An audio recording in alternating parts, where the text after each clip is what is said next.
জীবকারক গ্রহ দেবগুরু বৃহস্পতি রাশি পরিবর্তন করতে চলেছেন। 1 মে 2024 বৃষভ রাশিতে গোচর করবেন এবং থাকবেন পুরো 1 বছর। তাই কুম্ভ রাশি এবং কুম্ভ লগ্নের জাতক জাতিকাদের ক্ষেত্রে কি প্রভাব দিতে চলেছে, আপনাদের এই 1 বছরের মধ্যে কি কি ইভেন্ট ঘটতে পারে, তারই প্রেক্ষাপটে কিন্তু আজকের এই আলোচনা। তাছাড়া কি ন্যাচারাল জোডিয়াকের সবচেয়ে শুভ গ্রহ কিন্তু দেবগুরু বৃহস্পতিকে মানা হয়, আর বৃহস্পতি কিন্তু ওজনে অনেক ভারী গ্রহ। তাই আপনাদের রাশি এবং লগ্ন সাপেক্ষ যে ভাব দিয়েই গোচর করুক, সেই ভাব রিলেটেড প্রেসার কিন্তু আপনাকে ফিল করাবে এবং সেই ভাব রিলেটেড জীব কিন্তু এখানে আপনাকে এক্সপিরিয়েন্স করাবে। নমস্কার, আমি তারাশঙ্কর, আপনাদেরই চ্যানেল স্টার অ্যাস্ট্রো ডিভাইনে আপনাদের হার্দিক অভিনন্দন জানাই। দেবগুরু বৃহস্পতি আপনাদের 4th হাউসে কিন্তু গোচর করবে। দেবগুরু বৃহস্পতিকে আপনাদের 2nd হাউসের লর্ড এবং আপনাদের 11th হাউসের লর্ড, সে কোথায় গোচর করছে না 4th হাউসে। আর 4th হাউস কি আপনার থট প্রসেস। তাই দেবগুরু বৃহস্পতি এখানে আপনাদের 4th হাউস রিলেটেড কিন্তু এক্সপিরিয়েন্স করাবে, মানে আপনার থট প্রসেসে পরিবর্তন নিয়ে আসবে। আপনার মানসিকতা এই সময় পরিবর্তন করাবে দেবগুরু বৃহস্পতি। আপনার এই সময় বড় বাড়িতে শিফট হতে পারে, বা বড় গাড়ি, বা আপনার চিন্তা ভাবনার মধ্যে বড় পরিবর্তন নিয়ে আসবে।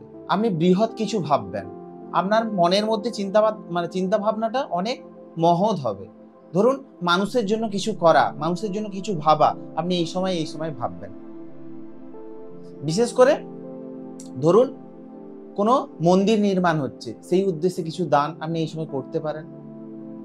আপনার থট প্রসেসটাই চেঞ্জ হয়ে যাবে, যে মানুষের জন্য কিছু করি, বা রাস্তায় মানুষের জন্য রাস্তা নির্মাণ হচ্ছে, সেখানে সেই রাস্তা নির্মাণের ব্যবস্থা আপনি করে দেবেন, বা যারা নিডি পিপল, দরিদ্র মানুষের জন্য ভোজনের ব্যবস্থা আপনি করে দিতে পারেন। এই সময় আপনার চিন্তাধারার মধ্যে কিন্তু পরিবর্তন নিয়ে আসবে এখানে দেবগুরু বৃহস্পতি, মানে আপনার থট প্রসেসকে চেঞ্জ করবে এবং 4th হাউস রিলেটেড এক্সপিরিয়েন্স কিন্তু এখানে করাবে দেবগুরু বৃহস্পতি। যেমন আগেই বললাম, বাড়ি পরিবর্তন হতে পারে, বড় বাড়িতে শিফট হতে পারেন, বা বড় গাড়ি নেওয়ার কথা আপনি ভাবতে পারেন। তেমনই কিন্তু আপনার চিন্তাধারার মধ্যে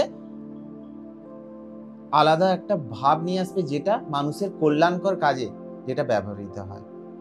তাছাড়া 4th হাউসে দেবগুরু বৃহস্পতি আপনাকে কিন্তু ঘরের বিষয়ে এই সময় কিন্তু বিজি থাকবেন আপনি এই সময়, বা ঘরের যে কোনো ইন্টেরিয়ার আপনি এই সময় চেঞ্জ করতে পারেন, বা ঘরের যে কোনো ধরনের মন্দির আপনি এই সময় বানাতে পারেন, বা বাড়িতে যে কোনো ধরনের ধার্মিক অনুষ্ঠান, ধার্মিক কৃত্য কাজ এই সময় হতে পারে, বা এই সময় আপনি আপনার পরিবারকে নিয়ে কোনো ধার্মিক যাত্রায়ও যেতে পারেন। কোনো ধার্মিক অনুপ্রাণিত মানুষ বা কোনো ধার্মিক গুরুর দ্বারা আপনি অনুপ্রাণিত হবেন। যদি আপনাদের 4th হাউসে কোনো ধরনের মেলেফিক প্ল্যানেট না বসে থাকে, মানে আপনাদের পার্সোনাল হরোস্কোপে, তাহলে আপনার মা এই সময় ধর্মের প্রতি আগ্রহ বাড়বে। আপনার মা ধর্মের প্রতি অনেকটা মনোনিবেশ করবেন, ধার্মিক হবেন। তাছাড়া কি 4th হাউস হচ্ছে বন্ধুর ভাব। তাহলে আপনার যে বন্ধুদের সঙ্গে আপনার রিলেশন কিন্তু আপনার অনেক মধুর হবে, বা আপনার যারা কাছের মানুষ তাদের সঙ্গে বন্ডিং আপনার আরো বাড়বে।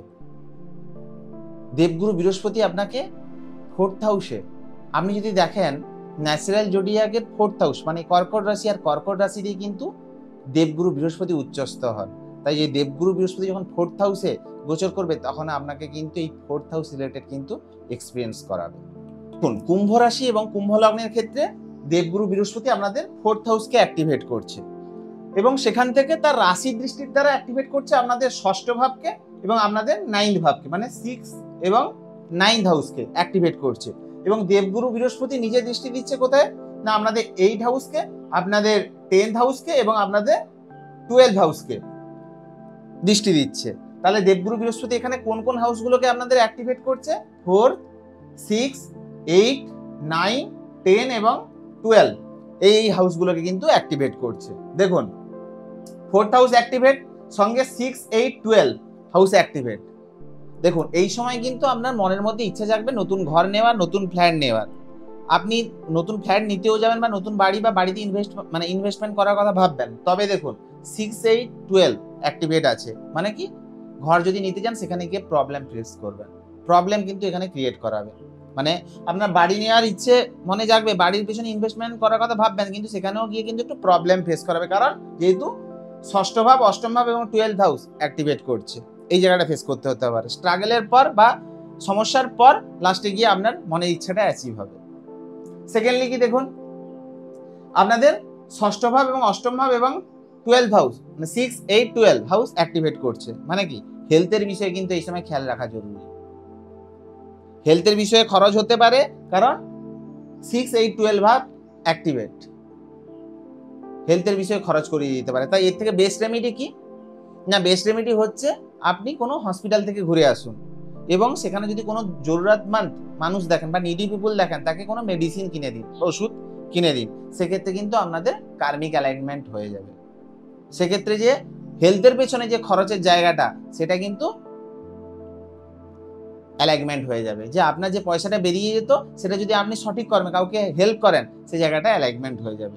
তাই যে কোনো হসপিটাল থেকে একবার ঘুরে আসুন এবং সেখানে যদি কাউকে দেখেন, কোনো নিডি পিপুলকে দেখেন, তাকে ওষুধ কিনে দিন, মেডিসিন কিনে দিন, ওই খরচটা অ্যালাইনমেন্ট হয়ে যাবে।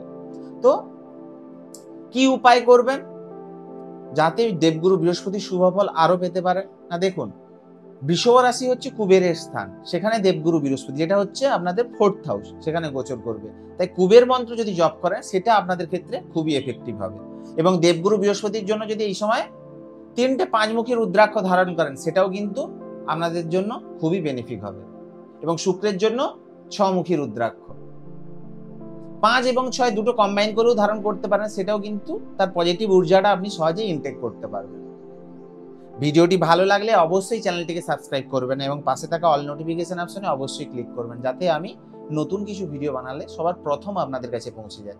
এবং লাইক এবং কমেন্ট করতে ভুলবেন না, কারণ আপনার এক একটা লাইক আমাকে অনেকটা ইন্সপিরেশন যোগায় নতুন ভিডিও বানানোর। তো সবাই খুব ভালো থাকুন, সুস্থ থাকুন, ভগবান আপনাদের সব মনের ইচ্ছে পূরণ করুন। জয় জগন্নাথ, ওম নমঃ শিবায়।